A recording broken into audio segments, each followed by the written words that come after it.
Escondido nas entrelinhas de textos antigos ou nos recônditos de bibliotecas esquecidas do Oriente Médio, um enigma ressurge com força: as 10 pragas do Egito.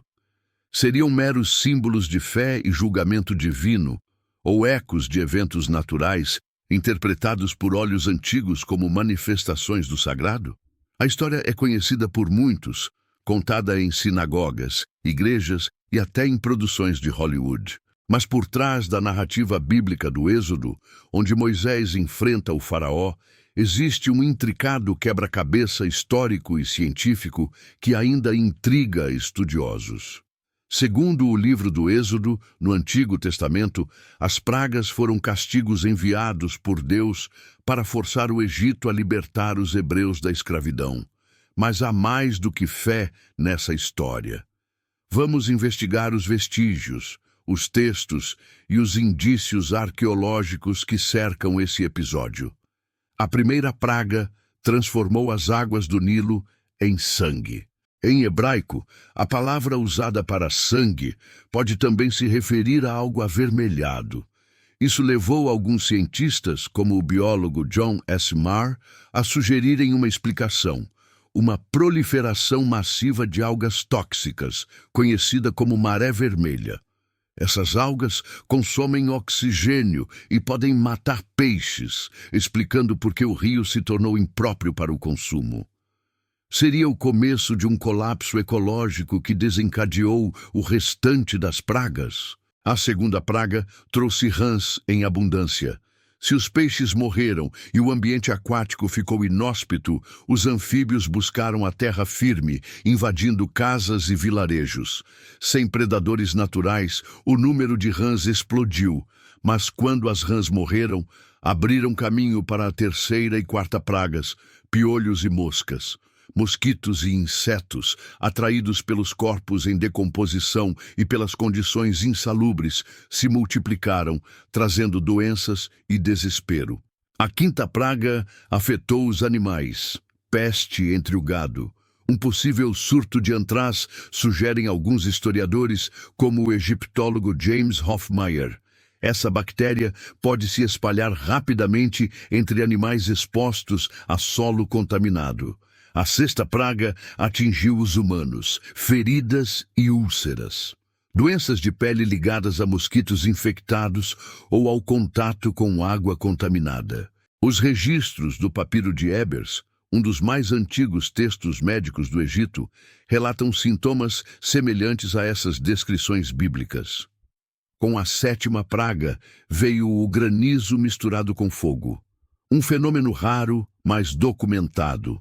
Raios em tempestades intensas podem provocar incêndios, e há registros de granizo extremo no delta do Nilo durante períodos de mudanças climáticas. A oitava praga, gafanhotos, praga agrícola devastadora, comum na história egípcia. Documentos como o Papiro de Ipuwer descrevem terras devastadas e fome. Gafanhotos seguem tempestades, que fornecem oidade para seus ovos e ambiente ideal para a procriação. A nona praga trouxe trevas sobre o Egito. Uma tempestade de areia de proporções colossais, chamada de Hamsin, pode escurecer os céus por dias. Areia fina, calor intenso e o sol obscurecido criam um cenário de verdadeiro pavor. Por fim, a 10ª praga. A morte dos primogênitos. Aqui, o mistério aprofunda-se. A Bíblia relata um anjo da morte passando sobre as casas dos egípcios. Uma das teorias científicas mais debatidas é a presença de micotoxinas em grãos armazenados, letais para crianças mais novas, especialmente os primogênitos. Segundo pesquisadores da Universidade de Tulane, essas toxinas podem se formar quando grãos úmidos são mal armazenados, e os primogênitos, sendo os primeiros a comer, eram os mais expostos. Coincidência? Ou causalidade interpretada como juízo divino? Mas por que essas pragas, registradas com tamanha força, não aparecem nos registros oficiais egípcios? É aqui que entra o silêncio dos arquivos reais do Egito. derrotas e desastres não eram registrados pelos escribas, que preferiam pintar um retrato glorioso dos faraós. Por outro lado, o já citado Papiro de Ipulver, hoje conservado no Museu de Leiden, na Holanda, descreve um Egito em caos. O rio é sangue, os pobres possuem riquezas. A morte está por toda parte. Muitos apontam esse documento como evidência externa às Escrituras. Contudo, há debates. O papiro pode ter origem anterior ao Êxodo, segundo alguns egiptólogos, como Donald Redford. Outros, como Immanuel Velikovsky, acreditam em sobreposições cronológicas que indicariam conexão direta. As pragas também ecoam em outras culturas. Alguns estudiosos compararam as narrativas do Êxodo com textos mesopotâmicos e hurritas. Embora não idênticos, há paralelos com relatos de catástrofes naturais e libertações divinas em contextos de opressão. Na tradição islâmica, o Alcorão também relata as pragas como sinais enviados por Alá para advertir o faraó. O Surá 7.133 menciona a peste, gafanhotos, piolhos, rãs e sangue, um reflexo do mesmo núcleo narrativo, com variações religiosas e culturais. Arqueologicamente, evidências do Êxodo são difíceis de confirmar. Não há menção direta a Moisés ou às pragas em inscrições faraônicas, mas estruturas como Pi-Ramsés e sítios no Sinai levantam pistas sobre movimentos populacionais e períodos de crise. O arqueólogo Kenneth Kitchen, da Universidade de Liverpool, defende que o Êxodo poderia ter ocorrido durante o período Ramessida, com base em nomes, topônimos e estruturas logísticas citadas no texto bíblico. Além disso, restos de ossos de gafanhotos fossilizados e camadas de sedimentos com alta concentração de cinzas em regiões do delta do Nilo apontam para eventos extremos contemporâneos ao período tradicionalmente atribuído ao Êxodo.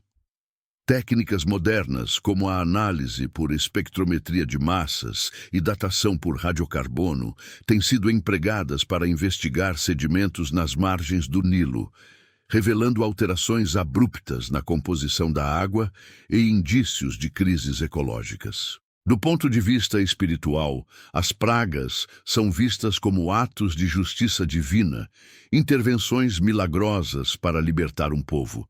Essa perspectiva teológica continua viva nas liturgias judaicas e cristãs, especialmente na Páscoa, mas também são interpretadas por alguns estudiosos como narrativas pedagógicas, criadas para reforçar a identidade de um povo oprimido e explicar eventos naturais de forma religiosa, como propõe Richard Elliott Friedman, teólogo e biblista norte-americano. Independentemente da interpretação, a história das 10 pragas continua a fascinar. Seja como uma metáfora da libertação, um eco de desastres ecológicos ou uma intervenção divina, sua força narrativa atravessa milênios. No final, talvez a lição maior das pragas do Egito seja a de que fé, natureza e história se entrelaçam em camadas complexas. Cada geração busca nelas significados que reflitam suas próprias perguntas e esperanças. Diante das evidências multifacetadas, desde os manuscritos antigos até as mais recentes análises em geologia, microbiologia e teologia comparada, podemos afirmar que as pragas do Egito são muito mais do que uma curiosidade bíblica.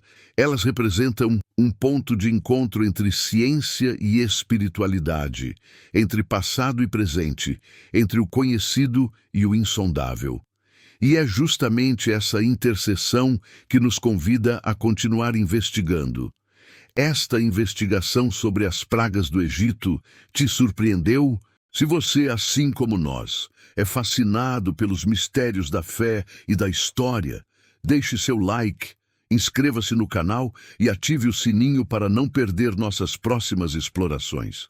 Qual curiosidade religiosa você gostaria de ver desvendada aqui? Comente abaixo.